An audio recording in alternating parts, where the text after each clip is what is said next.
Hello everyone, welcome to Loud Learner. Today we'll be talk about the book The Rudest Book Ever by Shwetabh Gangwar. Before that, I'm giving a brief introduction of Shwetabh Gangwar. He's an Indian YouTuber, a problem solver, and a motivational speaker.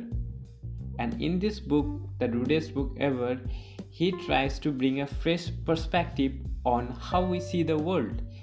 He put emphasis on why one should focus on learning how to think rather than learning what to think. Also, he teaches why understanding yourself is crucial in dealing with common problems like rejection and many more. So, without wasting any time, let's quickly dive into the lessons. So, in lesson 1, Shwetabh gives a very interesting angle of seeing yourself as a nation. Don't think of yourself as a person, think yourself as a nation. Just as a nation has its own constitution, you should also have a code to live your life by. When you start seeing yourself as a nation, the first thing that happens is that you take control of your life. You become the authority. You start to think for yourself and figure out what's good for you and what isn't. When another person tries to attack you, you put your guard up. Just as a nation that has its army to defend itself, you should also have your own self esteem or self respect to hold yourself up and fight obstacles. Thinking yourself as a nation does not mean that you don't have to consider the relationship with other people. A nation prospers when it holds healthy relations with its neighbors, and it's the time with you. Just as a nation, you can't control other nations, you can't control other people. The only thing you can control is yourself. In lesson number 2, he talked about parents, that parents are not experts. Now, this may sound rude to some people, and yes, it is rude but true. Our parents don't know everything. We believe that our parents are some specially designed creatures tailored just for us and they have a solution to all our problems. Well, the truth is that they are not geniuses and they don't have a solution to every puzzle in our lives. Parents are people too, just like you. And people are Wait, says Shweta. What do you think about people? Can you even define people? Everyone has its way of defining people, and too depends on their experiences. To some people, people are confusing, while to some, people are complicated and shitty. Shweta calls people weird as it doesn't define people in extremes. Judging people in extreme is not a good idea. For example, a person can be both good and bad, it just depends on the circumstances. Instead of labeling people, we should embrace the idea that people are weird and to be content with that. In lesson number 3, he talked about specialness, that specialness is earned. Somewhere deep down in our hearts, that we all want to feel special, but what does feeling special mean to you? Do you want to get the recognition of other people? Does getting approval of other people that you are special is what matters to you? Do you even need to feel special in the first place? Let's say our colleagues or friends think that you are special. Even your parents have told you that you are special.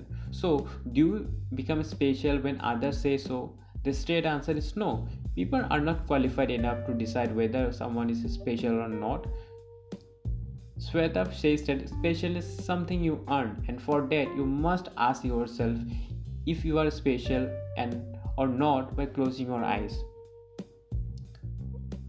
In lesson number 4, first impressions can be delusional. He talked about that judging peoples.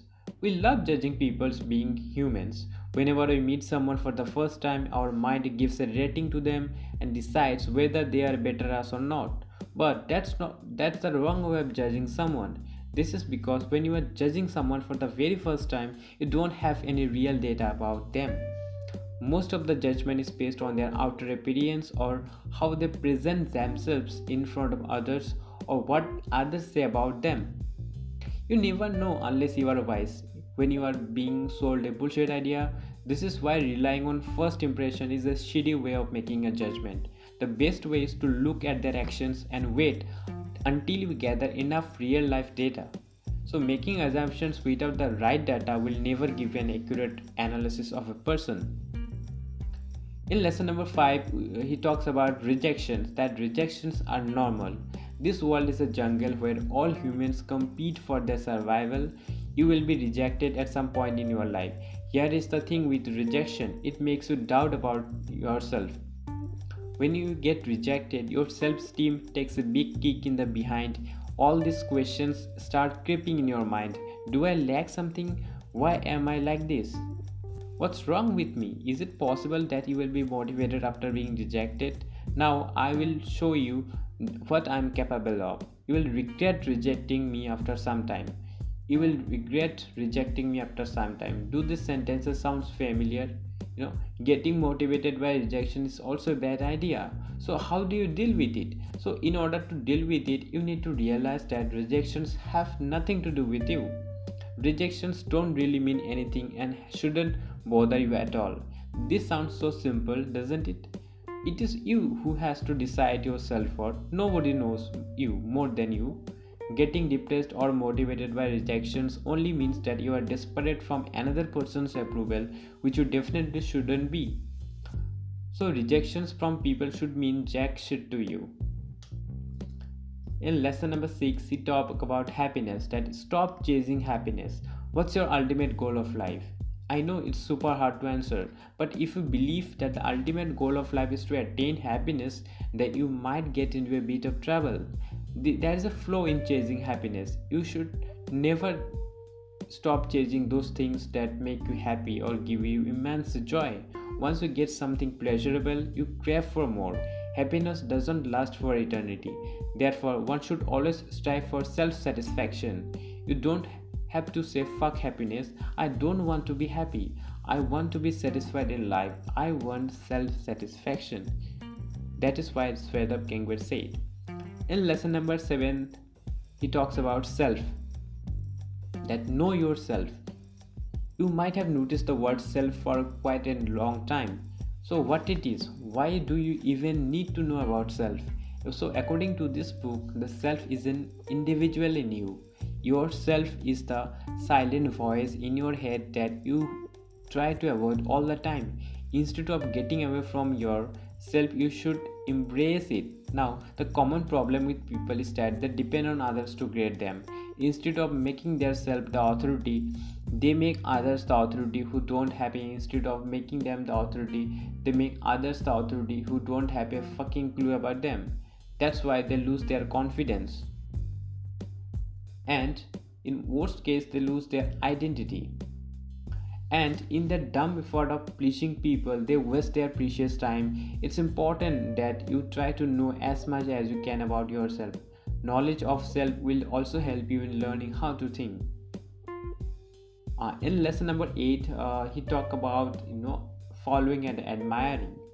If you read any fiction books or watch any fictional movie, which you probably have, then you have know that heroes always win in the end, no matter what the story is. As villains are bad and always lose, nobody loves them. People love those who win and are followed by others. It's good to admire your heroes, so what's the point here? The problem starts when you start following your heroes. It's not a good idea to put heroes on the pedestal. There are no heroes and villains in the real world. Heroes and villains exist only in fiction. In the real world, there are only people, and people are weird, Therefore, admire people, learn from them, but don't become their followers. In lesson number 9, he talked about perfection, that perfection only exists in online. In real life, people are not perfect. People have so many flaws that even they themselves are not aware of. But when it comes to online, they are nothing but perfect human beings. Perfection sells really well online. And when you see those perfect figures or people online, you realize that you lack something which they don't, which causes self-doubt. And after that, you see hope and starts a dream of achieving a fancy glamorous success as they have. You might ask, what's wrong with that? The thing is, you don't have any real life data about them. Putting simply, you have no fucking idea what they are like in real life.